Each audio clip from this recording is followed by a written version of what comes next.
My girlfriend demanded access to my savings, calling me controlling when I refused. After I broke up with her, she showed up at my office, spread lies about me, and even got her mom to call, saying a real man shares his wealth. That's when I realized how far this would go. I'm a 30-year-old male living in a mid-sized American city. I work as a financial analyst for a local firm, which pays decently. I've spent the last few years slowly growing my savings, nothing extravagant, just enough to feel secure if emergencies pop up or if I ever decide to buy a small place. My girlfriend and I have been dating for almost a year, and in that time, I thought we were building a solid connection. However, as it turns out, she had different expectations for how my money should be, and that's what started the spiral. A month ago, I was in the kitchen making coffee when she strolled in, casually remarking that she'd been thinking about her future and how my savings could help us both level up. I laughed a bit, thinking she was teasing. Then she said, "I'm serious. We should combine finances if we're committed. That includes money." The look on her face was dead serious. Now, I'm not opposed to sharing expenses or supporting a partner within reason, but the way she emphasized my savings set off alarm bells. We weren't living together. We weren't engaged. It felt premature to throw all my hard-earned money into a pool she could freely dip into. I tried to remain calm and asked, "What exactly do you have in mind?" She pouted, claiming she wanted full access, not just partial, so she could improve both our lifestyles. She even tossed in a comment about how her friends' boyfriends let them swipe their cards whenever they wanted. That afternoon, the tension hung thick as we sat on the couch discussing it further. I explained my stance. "I've worked hard to build that cushion.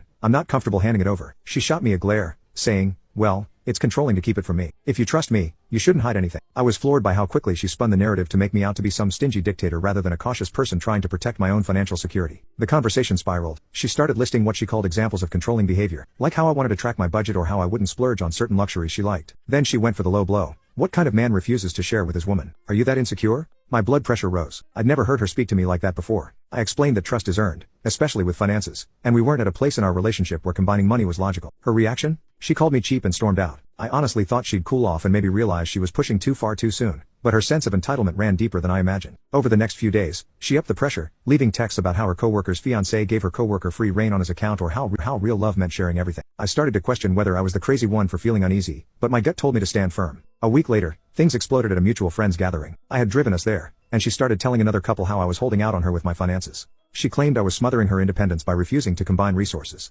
The other couple seemed confused, glancing at me with pity or curiosity. I tried to laugh it off, but internally I was furious and embarrassed. When we got home that night, I told her we needed to talk. That conversation changed everything because it revealed exactly how entitled and manipulative she could be. We were barely through the front door when she started ranting about how real couples don't keep secrets and your money is my money if we're in a serious relationship. Her voice was shaky, and I could tell she was riled up from the earlier conversation at our friend's place. I tried to keep my composure, but the more she hammered me with accusations of being controlling, the more I felt my patience slipping. "What gives you the right to call me controlling?" I asked, trying to maintain a calm tone. She fired back, "You decide everything about finances. If I ask to go on a nicer vacation or buy something pricey, you hold your wallet like it's gold." I reminded her that I'd never told her what to do with her own money. She was free to spend or save however she wished. But apparently that wasn't enough. She said, "This is different. You have more than me. You should be supporting me if you truly care." That last